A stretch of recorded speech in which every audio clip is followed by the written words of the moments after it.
Muy buenas, en este vídeo explicativo vamos a tratar lo más interesante acerca de uno de los temas de geografía de nuestro temario, que es el que tiene que ver con la población. En primer lugar vamos a ver algunos datos estadísticos de la población mundial, la cual pues básicamente ha superado ya los 7.000 millones de habitantes, e incluso pues cerca de los 8.000 millones estaremos de aquí a muy pocos años al ritmo que vamos. Este es uno de los grandes problemas que sin duda vamos a tener en los siguientes años, es que quizás no tenemos recursos ilimitados a pesar de la ciencia y de, por ejemplo, las plantaciones transgénicas que permiten una productividad mucho mayor gracias al uso de insecticidas, herbicidas, etcétera, que elimina las plagas y aumenta esa producción que podría satisfacer las demandas alimenticias de cada vez más gente. Sin embargo, bueno, pues hay muchos que cuestionan que ello sea posible y que hemos pasado a una fase en la que la sostenibilidad del planeta, nuestro futuro como especie, porque es que el resto de especies están extinguiéndose masivamente, lo que muchos consideran como una de las grandes fases o épocas de extinción de toda la historia del planeta. Y bueno, podemos empezar hablando de lo que es la población de un territorio, que es el conjunto de personas que lo habita. De su estudio se ocupa ciencias como la demografía, la geografía. ¿Y cómo lo conseguimos saber? El número de habitantes de un pueblo, de una región, de un país. Bueno, pues a través del censo o de padrones, así como otros recuentos periódicos de habitantes que vamos a ir viendo. Bueno, como podemos ver, Asia es el continente más poblado. Destacan China e India. China tuvo hasta hace poco un control de la población importante, donde solo se permitía tener un hijo, ahora se ha aumentado a 2 hace poco, pero la India es otro país que no tiene esas limitaciones y está creciendo enormemente. Bueno, pues luego tenemos Europa con países muy poblados, como Alemania, Reino Unido, Italia, luego Francia, España también. Y bueno, en menor grado, África, América Latina, es decir, América del Sur y el Caribe en el centro de América, ¿vale? Con América del Norte menos poblado, sobre todo porque Canadá está ya en latitudes muy altas, cerca al Polo Norte, donde por el frío es complicada la población. Menos poblada, Oceanía. Bien, bueno, aquí vemos un poco la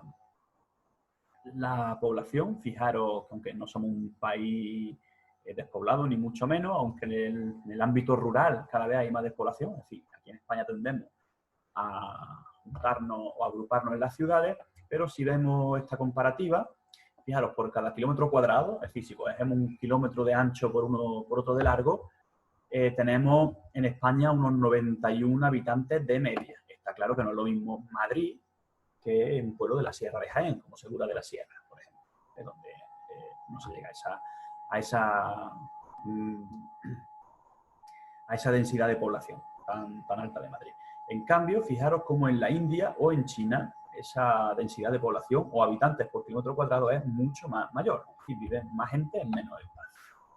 En 2010 ya eran casi 7.000 millones, ahora lo hemos superado ya claramente, y también la densidad de población, aunque depende mucho de la parte de la Tierra. Bien, aquí vemos otro mapa con la distribución de la población. Como vemos, los sitios con colores más cálidos son donde hay más población.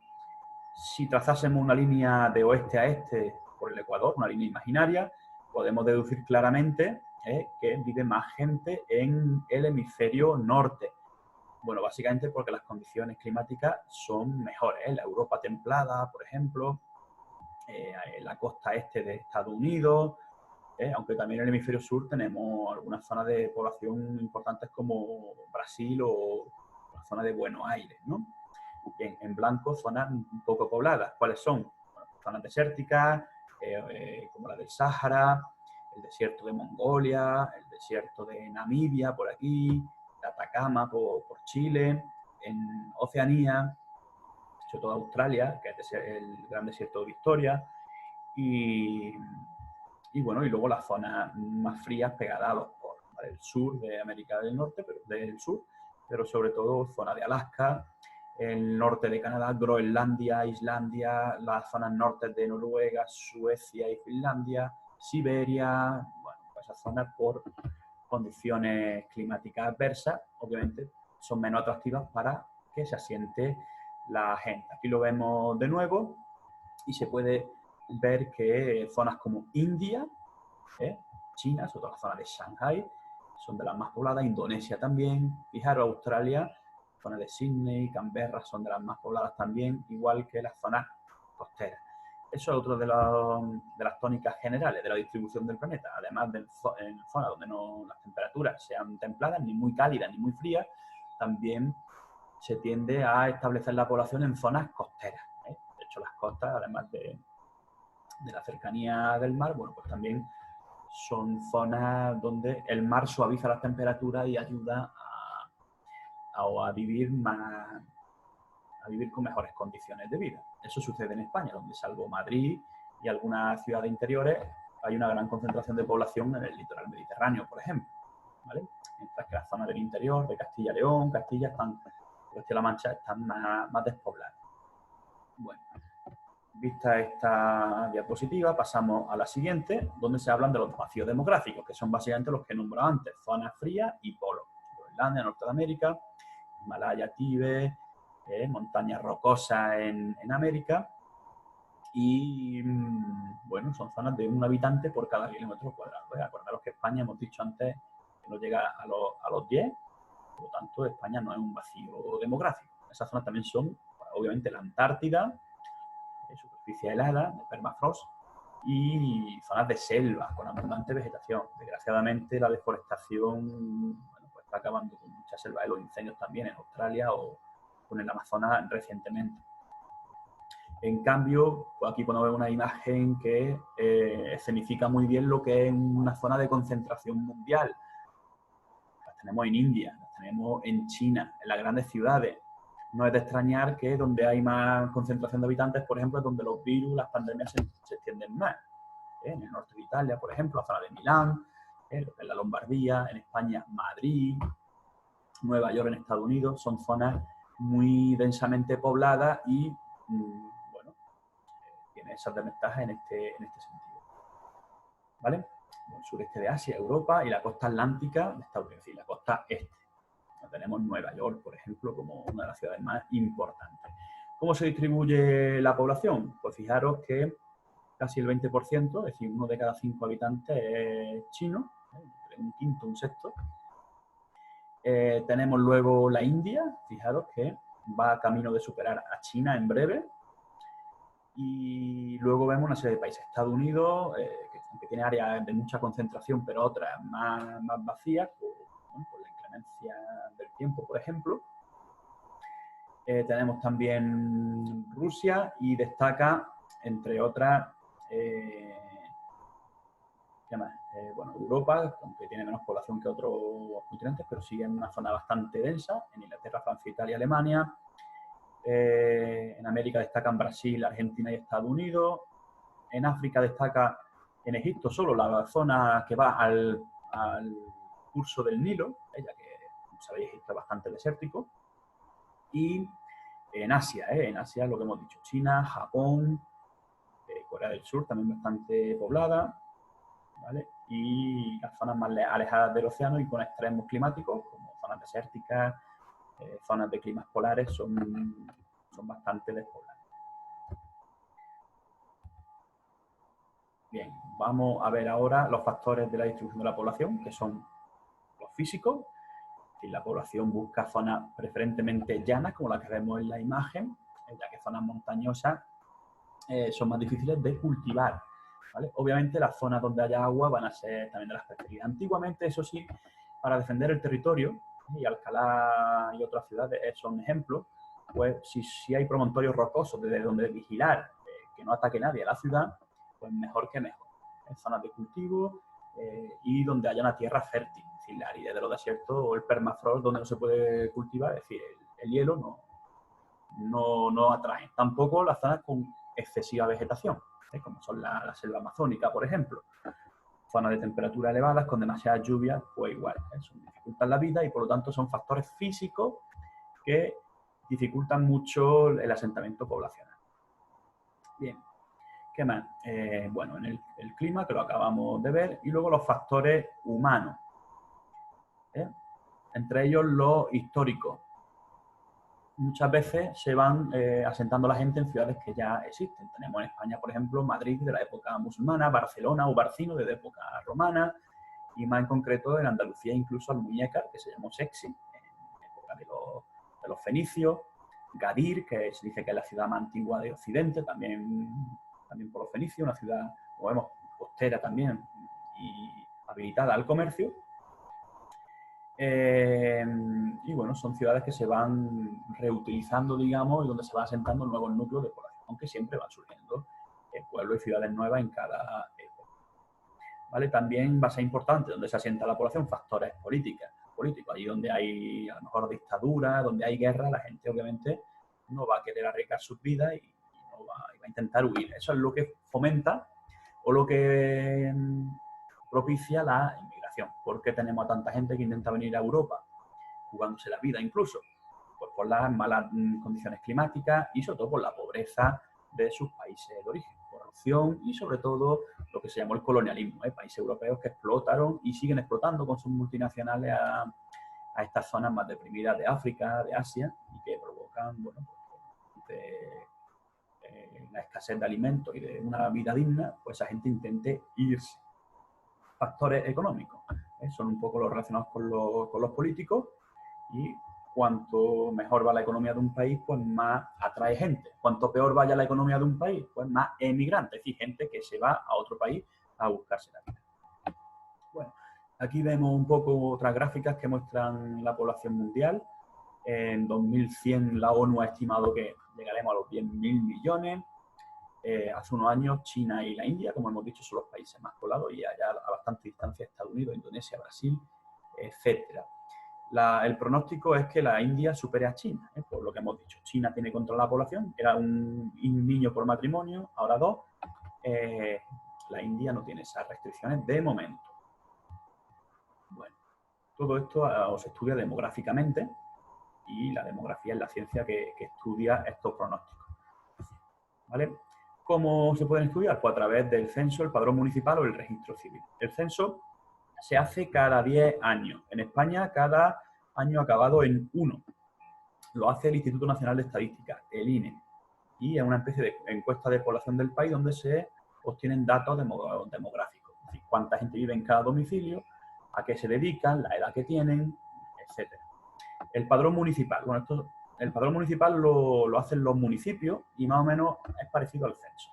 ¿Por qué? Porque él se registra el nombre, apellido, el domicilio, es decir, la calle donde vive, si eres hombre y mujer, el sexo, fecha y lugar de nacimiento, de dónde has nacido, qué estudios tienes, trabajo, etc. ¿Vale? Todo esto es obligatorio, proporcionarlo para conseguir que los gobiernos tengan estas estadísticas y así los recursos y los impuestos que todos pagamos puedan ser estudiados y ser redistribuidos mejor. Es decir, si tenemos una población, por ejemplo, más adulta o más vieja, más anciana, harán falta destinar recursos, por ejemplo, a residencias de mayores. Si tenemos, en cambio, en algunas regiones un boom de natalidad, muchos niños, pues harán falta destinar recursos a la escuela. ¿Vale? Por eso es tan importante la demografía, para poder adecuar las políticas del país a la necesidad de la población. Y luego tenemos el registro civil, ahí que se puede consultar nacimientos, matrimonio, defunciones. ¿Vale? Todo así se puede hacer estadísticas. Por ejemplo, si nos vamos al registro civil aquí en Alcalá en 1918, cuando hubo la gran epidemia de gripe, pues se podrá hacer una estadística para ver cuál fue la tasa de mortalidad, es decir, cuánta gente murió en ese periodo. ¿Vale? También se puede ver los divorcios, etc. ¿Vale? Los juzgados se suelen tener ahí. ¿Vale? Bueno, vamos a ver otro concepto que es el de movimiento natural o crecimiento natural. ¿Esto qué significa? Pues no significa más que el aumento o disminución de la población. Para eso, ¿qué cuenta se hace? Los nacimientos que tienen lugar en un año al cabo de un año, menos las defunciones. Y la gente que muere en un sitio en concreto a lo largo de un tiempo, ¿vale? Normalmente se hace cada año. ¿vale? Eso se llama crecimiento natural o vegetativo también. Como podemos ver, en Europa, normalmente, porque cada vez se tienen menos niños, lo que tenemos, y además la esperanza de vida aumenta, es decir, la gente suele vivir más tiempo, la media está en más de 80 años para hombres y mujeres, el resultado que tenemos es que la población va disminuyendo. Por eso a veces se necesitan inmigrantes, gente de fuera, joven, para realizar ciertas tareas, ¿vale? Esto tiene que ver, esto es una típica gráfica de los países más desarrollados, como España, ¿vale? Bueno, esta es un poco la tendencia, donde la natalidad va disminuyendo poco a poco y el crecimiento natural también. Bueno, pues esa es lo que hemos dicho, diferencia entre nacido y fallecido. Cuando nacen más personas de las que mueren, la población crece, es decir, tenemos un crecimiento vegetativo positivo. Si en cambio mueren más personas de las que nacen, al cabo del año lo que tenemos es un crecimiento vegetativo negativo, es decir, se disminuye la población, ¿vale? Como es la gráfica de este caso. Aquí tenemos la tasa bruta de natalidad, bueno, que es simplemente dividir el número de nacidos entre el de habitantes totales y multiplicar eso por 1000. Y luego tenemos el de la tasa bruta de mortalidad, que es el de fallecidos entre los habitantes totales por 1000. ¿Vale? Así se tiene un tanto por 1000, que es la estadística que nos permite saber, bueno, el ritmo de crecimiento de una población, cuánta gente muere por cada 1000 habitantes, ¿vale? Es decir, la tasa bruta de natalidad es los nacimientos producidos en una población, ¿vale? Al cabo del año por cada 1000 habitantes. Es decir, si por ejemplo una tasa bruta de natalidad sale 9 por 1000, quiere decir que de 1000 habitantes que tiene un pueblo, 9 han nacido ese año. En cambio, si estamos hablando de una tasa, por ejemplo, de mortalidad del 8 por 1000, quiere decir que de cada 1000 habitantes de un sitio en concreto han muerto 8 ese año, ¿vale? Y luego tenemos otra tasa que es la de mortalidad infantil, que se halla de la siguiente manera, ¿eh? El número de fallecidos menores de un año de una población en un periodo de tiempo entre el total de nacimientos multiplicada por 1000.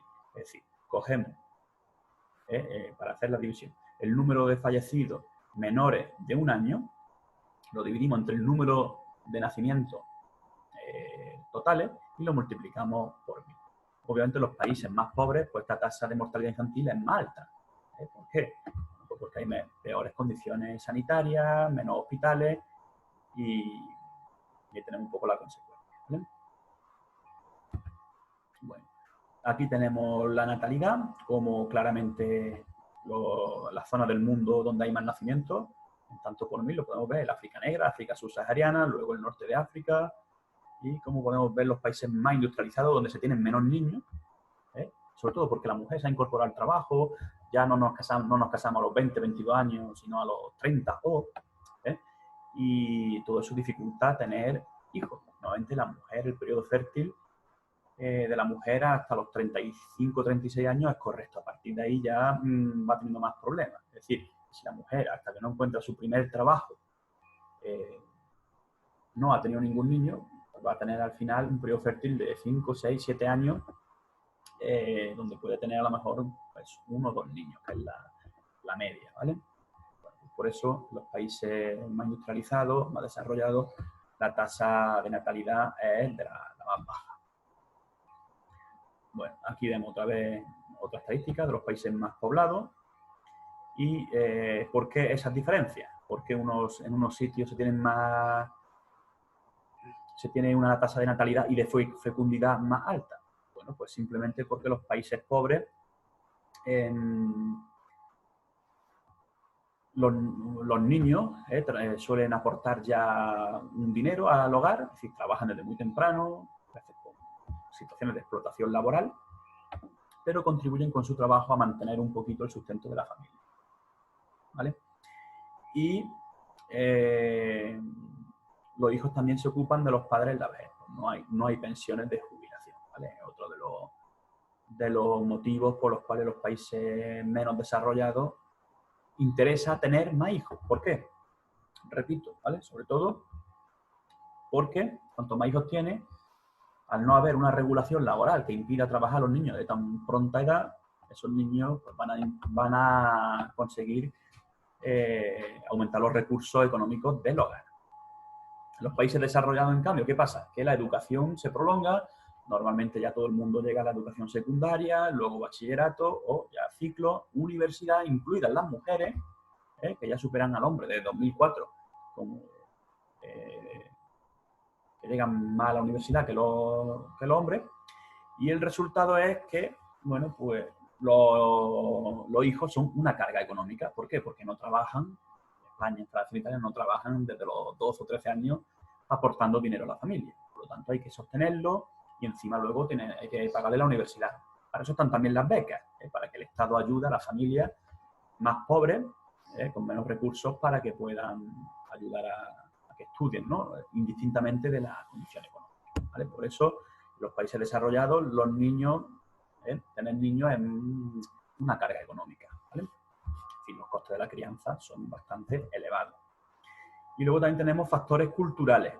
Por ejemplo, la mujer que se ha incorporado al mundo del trabajo estudia más incluso ya que el hombre, la alfabetización, eso hace que se prolongue los estudios, y la mujer que antes se dedicaba al hogar básicamente y a la crianza, pues ahora en igualdad de condiciones con el hombre, pues quiera también hacer su estudio y no cortar esa formación para poder tener hijos, pues como se solía hacer antes a los 20, 22, 24 años, sino que ya es difícil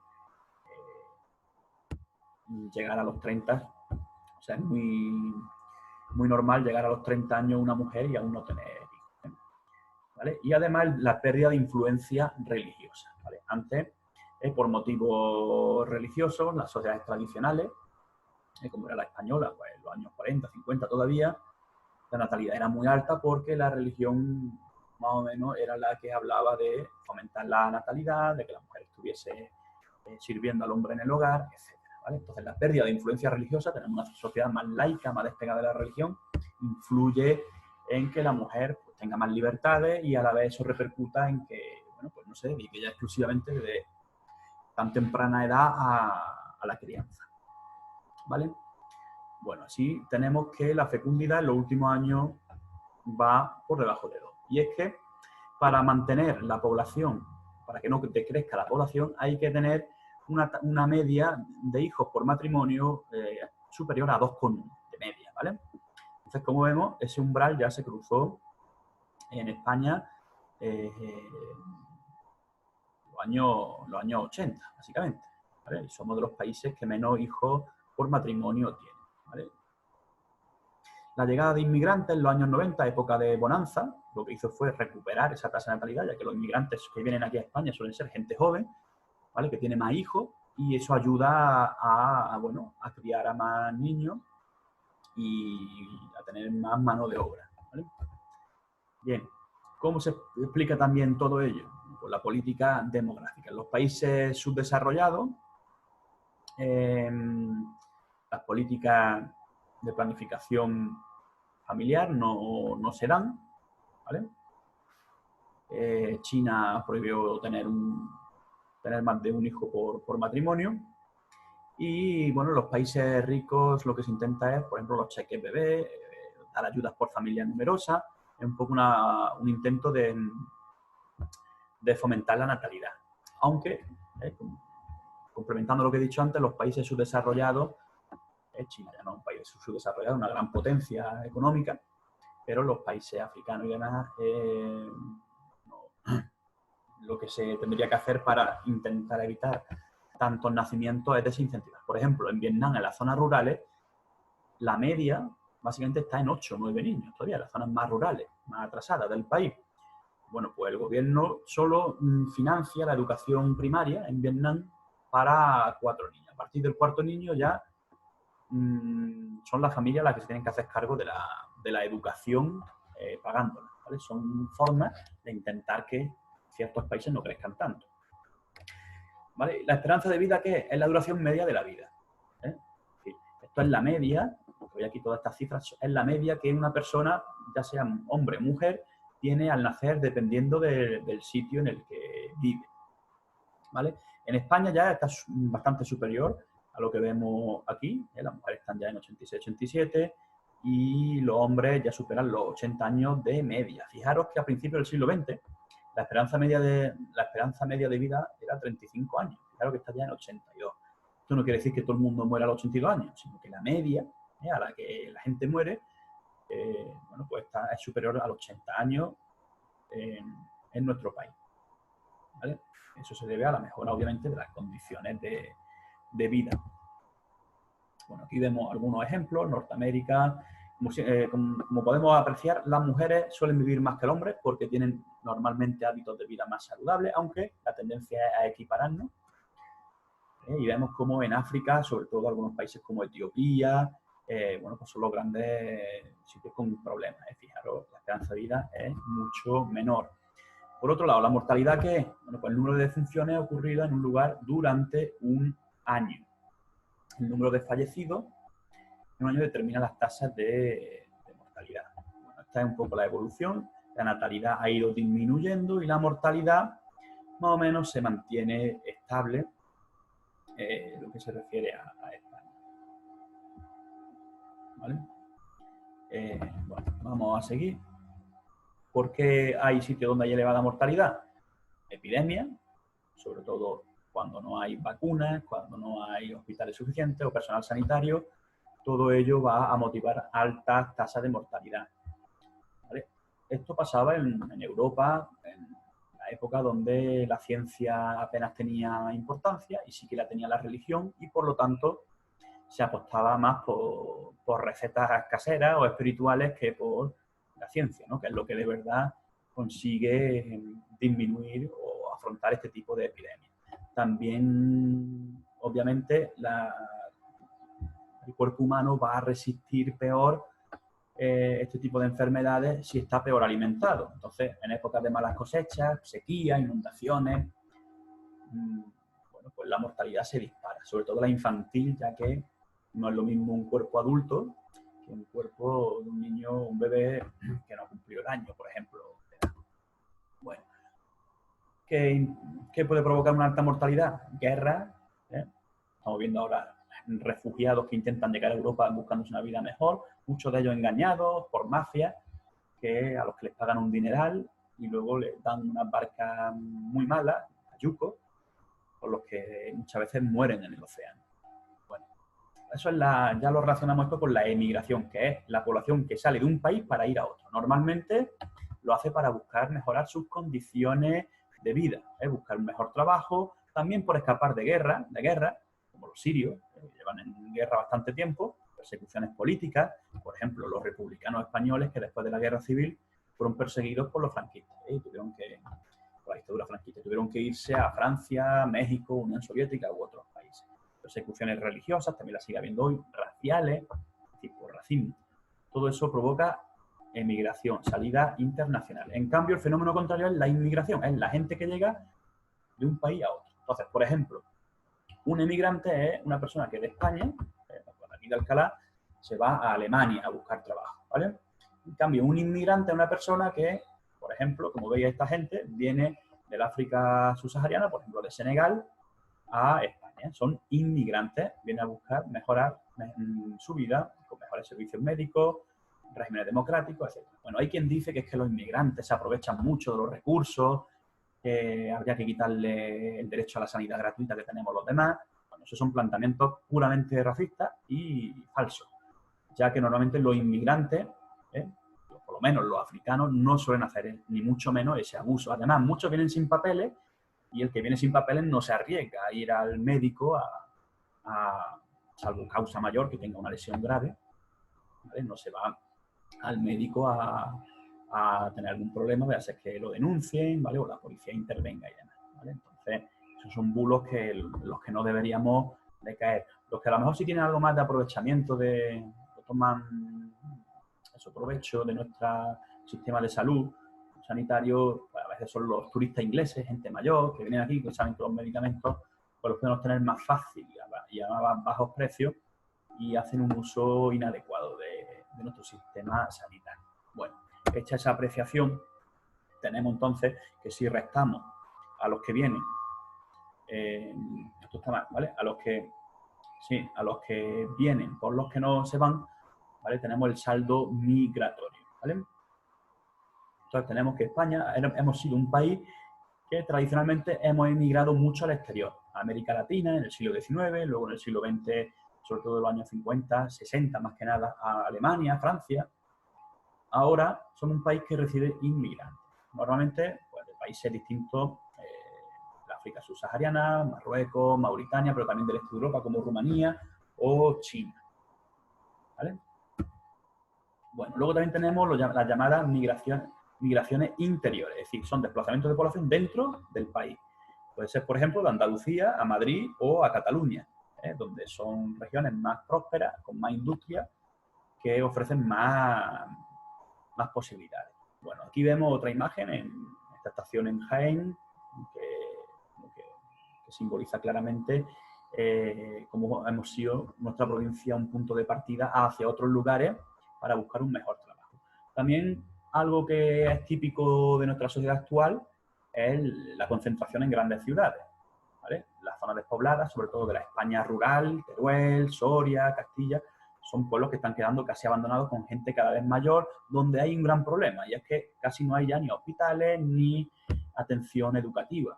¿Vale? Por lo tanto, si no se invierte en esas zonas y se intenta dinamizar su economía con turismo rural, por ejemplo, y otros servicios, pues difícilmente sobrevivirán. Por lo tanto, tenemos un acontecimiento muy destacado que es el éxodo rural, que es la marcha de las zonas rurales a la ciudad.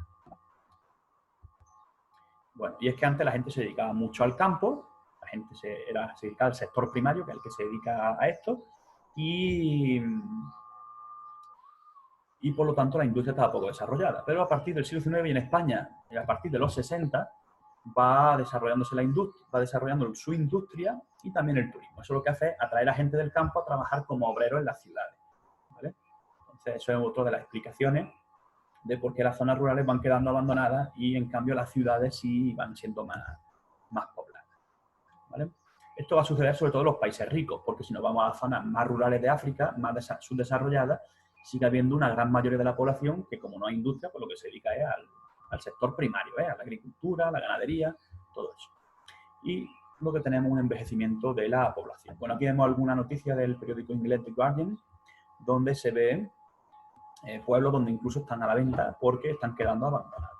No hay actividad económica, son gente mayor la que está, la gente joven va a estudiar a las ciudades y como no ven fuentes de ingreso en sus pueblos, pues no vuelven. El resultado, abandonos, como vemos en esas imágenes. Bueno, y además también tenemos una gran discriminación en cuanto a la ubicación económica en las ciudades. En Brasil destacan las zonas de chabolas llamadas favelas en los exteriores, pero eso pasa también en muchas ciudades españolas, donde los turistas solo van a la zona rica, a la zona del centro, con los monumentos, la iglesia, la catedral, pero no visitan las zonas más deprimidas, por ejemplo, en Málaga, La Palmilla, o el barrio de estas viviendas de Sevilla, ¿no? Barrios marginales.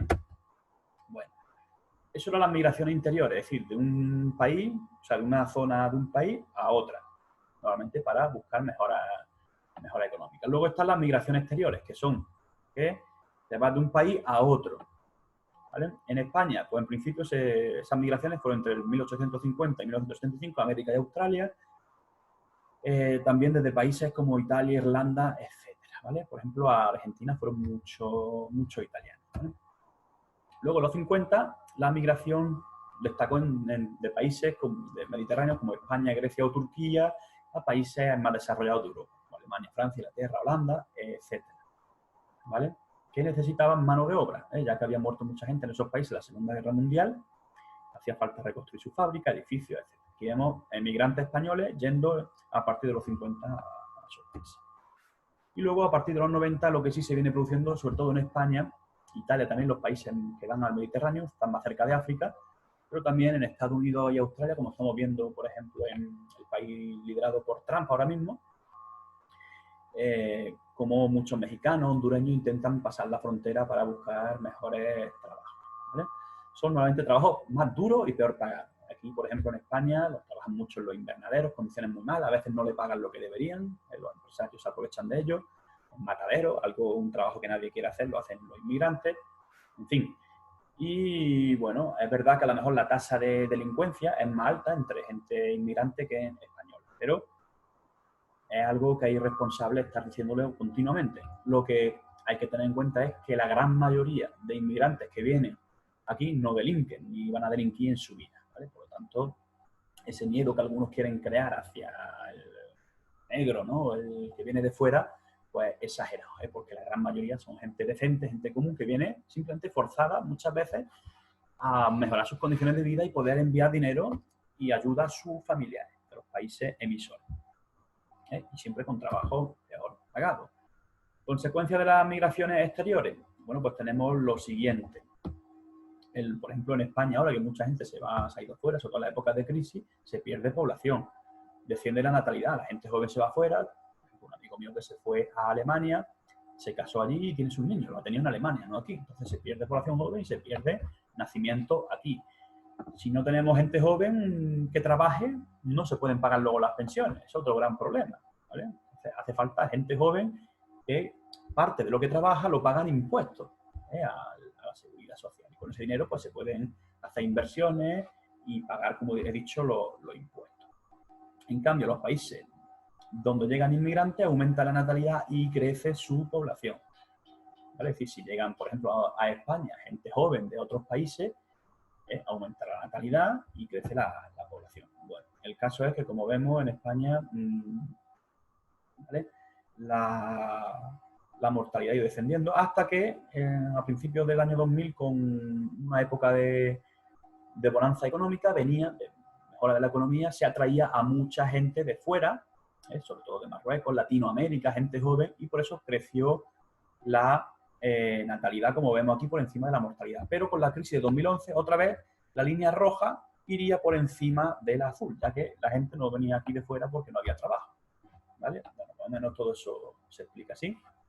En consecuencia económica, bueno, pues si de un país se va mucha gente joven, ¿qué pasa? Pues que el número de gente parada, es decir, gente que no tiene trabajo, se reduce, ¿vale? Porque se ha ido a otro país y ya no figura como desempleado. Y además, si esa persona va al extranjero y gana dinero, puede enviar dinero a su familia y así se puede dinamizar la economía. Por ejemplo, un senegalés que trabajó en la aceituna con mi padre está aquí en España trabajando bastantes meses al año y tiene su familia, sus 2 hijos y su mujer en Senegal, a la que envía dinero, y con ese dinero ha podido ella abrir una empresa de pienso, ¿vale? Así se consigue un poco dinamizar la economía de los países, ¿vale?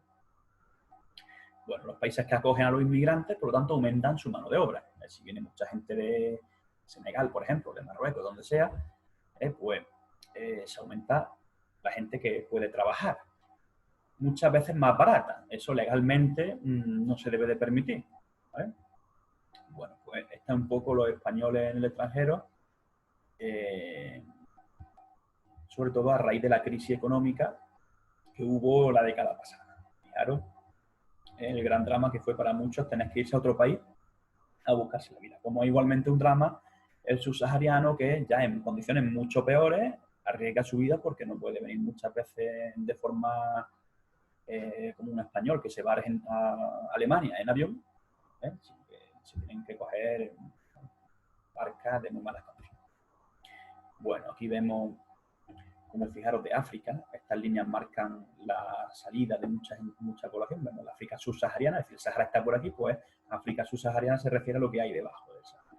Es como migra, sobre todo a Europa, que es uno de los continentes que más buscan eso, ¿vale? Y luego de Sudamérica o de México a Estados Unidos y demás. Los países del petróleo, Arabia Saudí y demás, son también países que reciben mucha población de Bangladesh, zonas de Asia más deprimidas. Por ejemplo, para los estadios del Mundial de Qatar de fútbol, pues están trabajando mucha gente en condiciones penosas, en muchas ocasiones viviendo en pisos hasta 10 personas de zonas de Bangladesh, por ejemplo. Y luego de Indonesia, pues mucha gente va a Australia, otro país de los más desarrollados. Consecuencias sociales. Los países emigrantes se modernizan, ya que tienen menos gasto social en educación, en ayuda al desempleo. ¿Vale? Es decir, ya no hay que atender a tanta gente porque se ha ido a trabajar a otro lado.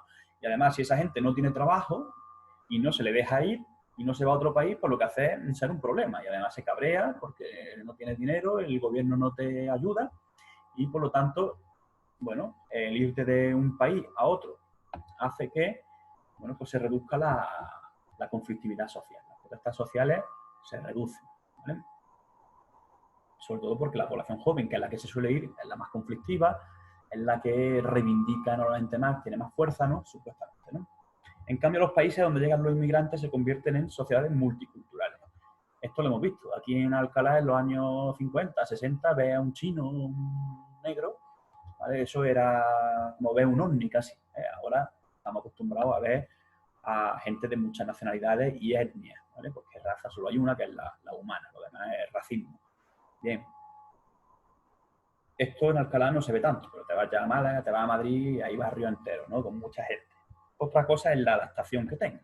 Como no quiero insistir, la mayoría no son delincuentes, sino que son gente que viene honradamente a buscarse la vida. Bien.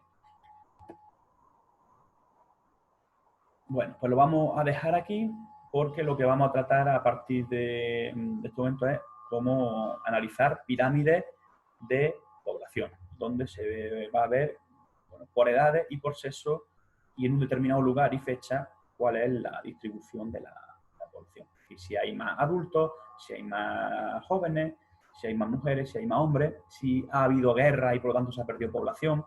Bueno, todo eso se ve gracias a las pirámides de población. Bueno, un saludo, nos vemos la próxima.